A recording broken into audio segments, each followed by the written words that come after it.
Brooklyn Nets fans, let's talk about urgency. Top on, top on, top on.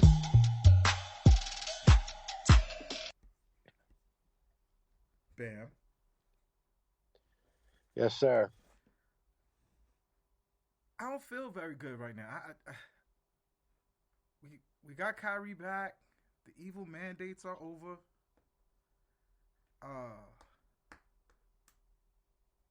LaMarcus Aldridge got healthy. I didn't even know when that happened. And it's not even like it was a bad loss because we lost to the champs. We lost to the team that everyone seems to, the consensus seems to think that has the best player and the best team. Uh, and and we lost in overtime to them. Like hit one shot, I think we win that game. But why does it feel so trash? Like why am I feeling so garbage this morning? Because even if we won that game last night, anybody watching that game last night had in their heart of hearts said, we are not beating this team 4 out of 7 games the way we are constructed. In fact, things couldn't have gone better for the Nets last night. Superb shooting night from Bruce Brown. Superb three-point shooting night from the team in general. Chris Middleton ejected on what I thought was a questionable flagrant 2. And we still It was lost. definitely a flagrant one. I'm on the borderline with the flagrant two, but carry on. I mean, to me, that's good basketball. The guy was going up for a dunk. He reached to block it. These players move fast, and he hit the opposing arm, and he went down.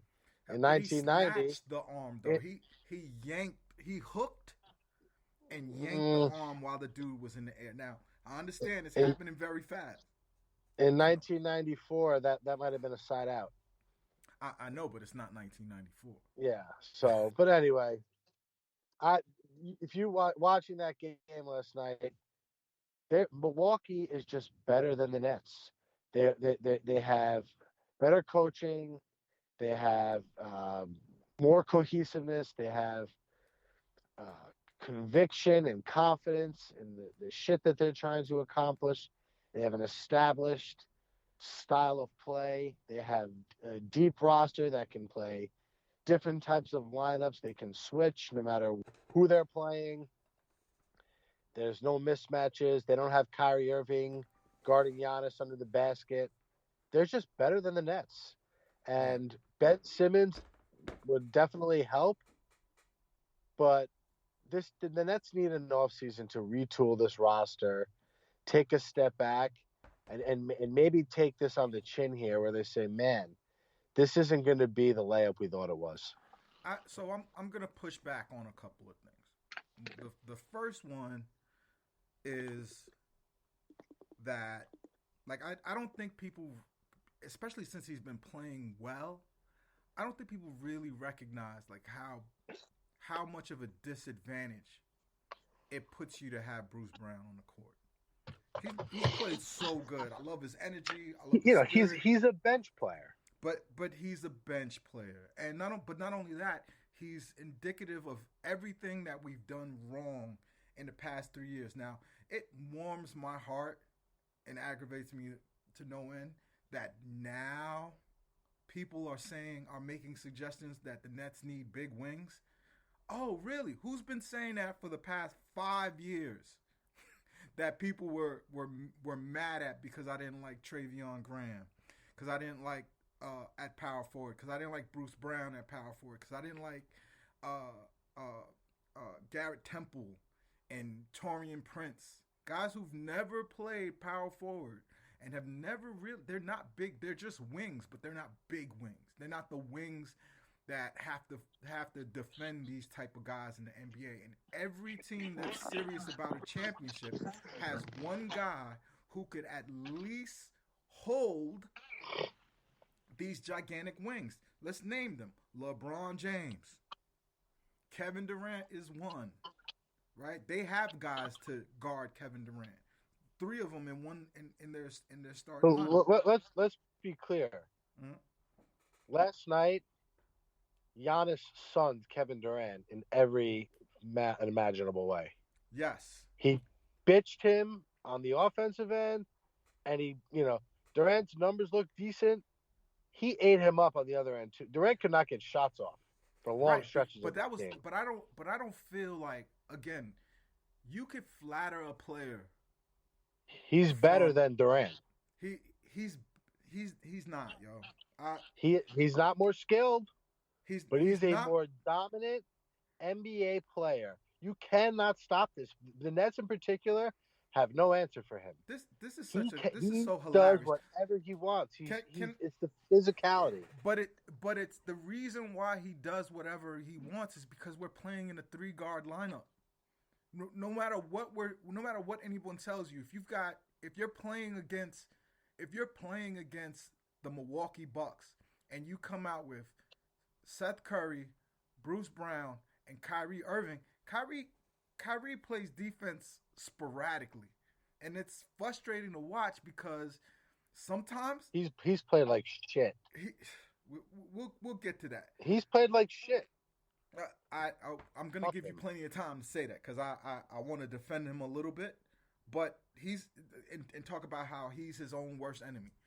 Nonetheless, the point being is that you are at, like, you can't switch defenses. You can't play a switching defense if you're going to have three mismatches in your starting lineup. Even Kyrie guarding Drew Holiday. Drew Holiday's a big dude. That's a mismatch. Wouldn't you agree with that?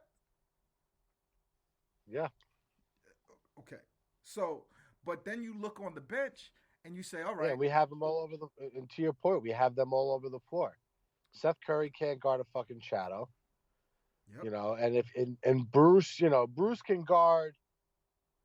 Bruce is like what you talk about, like the big wings that can like at least get in the way of Giannis. He can get in the way of a Holiday no, but he or a can't. Middleton. He played pretty decent defense against Middleton, but the problem Right. is he gets switched on. Him and Kyrie, they'll hunt for the switches.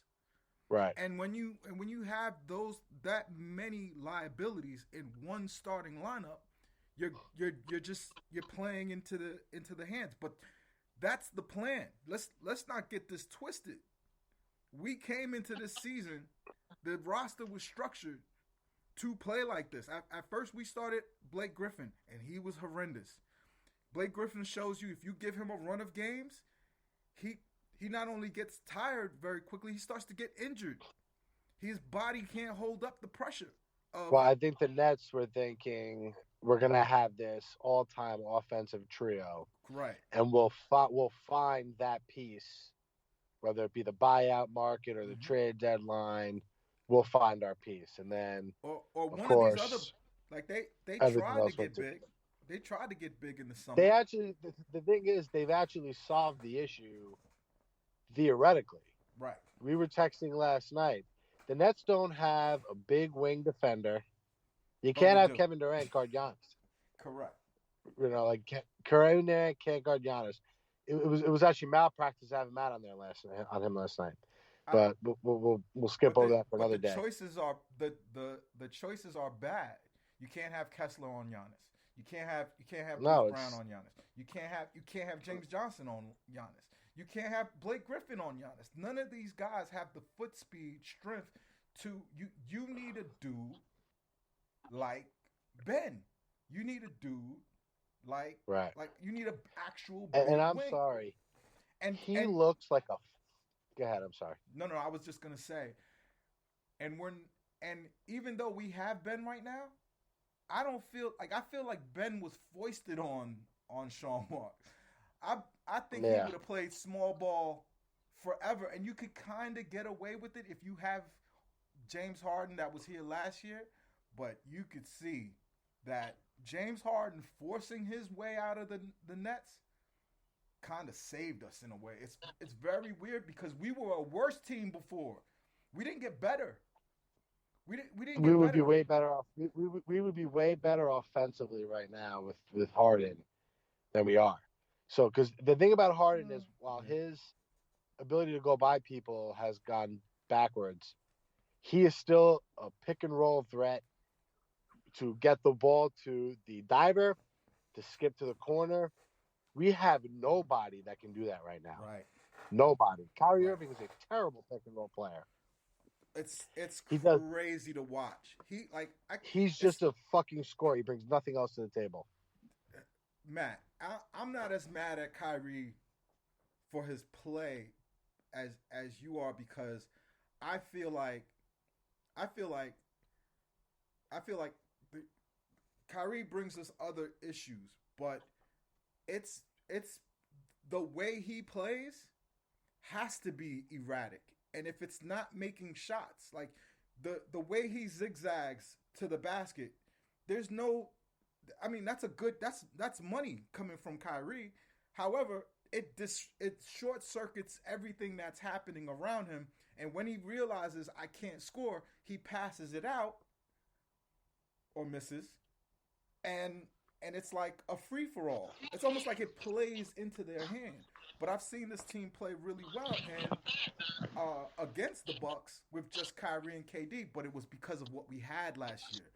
I think we greatly, not me, because I was mad the day he left, but I think we greatly underestimate how important Jeff Green was. Jeff Green was really solid for us, and he kind of filled that role. He couldn't stop the big wings, but he at least got in the way, and at least he Right. can finish on a And it fast can break. make you pay on the other end. Correct.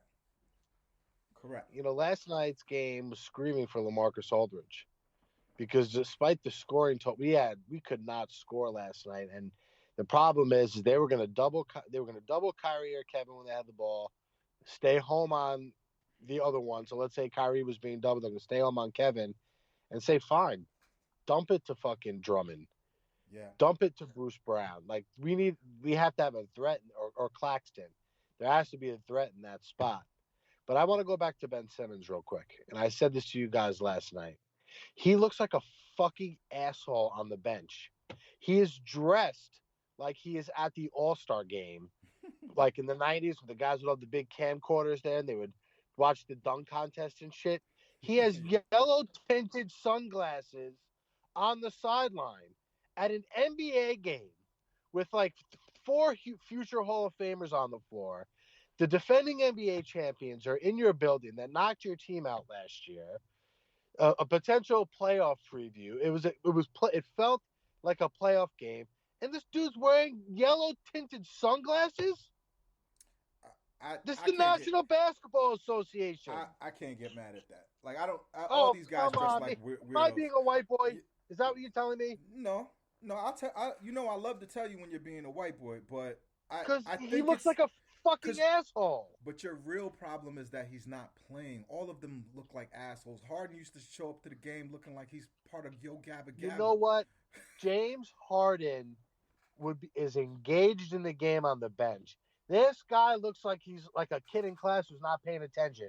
Somebody's got to snap their finger. The teacher's got to go tap him on the arm. Nah, man, you're being unfair. You know what? I played that game, Matt. I played that game. The last game I went to, we were in the end zone of on the bench on the Nets bench side. I watched the whole time. I even sent you I sent to the group chat video of it, and I was trying to see if this was a dude that wanted to play, and he was. Ben has never been like one of those, you know, outwardly showing his emotions, rah rah type of guys. But on the bench, he was talking to Blake, you know, the Eskimo brothers. About what? Probably about the bitches they're fucking behind their fiance's back. I'm sorry, but he looks like an idiot. But no, he looks like he's at a fashion show. You're at an NBA game. They all dress like that. No, they don't. Yes, they do. I mean, KD looks homeless, but he'll be homeless, but it'll be some like really expensive shit. Kyrie comes to games looking like a shaman. I'm sorry. I don't care. I don't care. You want him to play is what your problem clothes. He's a millionaire. I expected him to wear, but he's wearing yellow tinted sunglasses to match his yellow shirt. If I'm Steve Nash, like, get those sunglasses off your face. Or go to the fucking locker room. Watch the game. Care about the game. every when you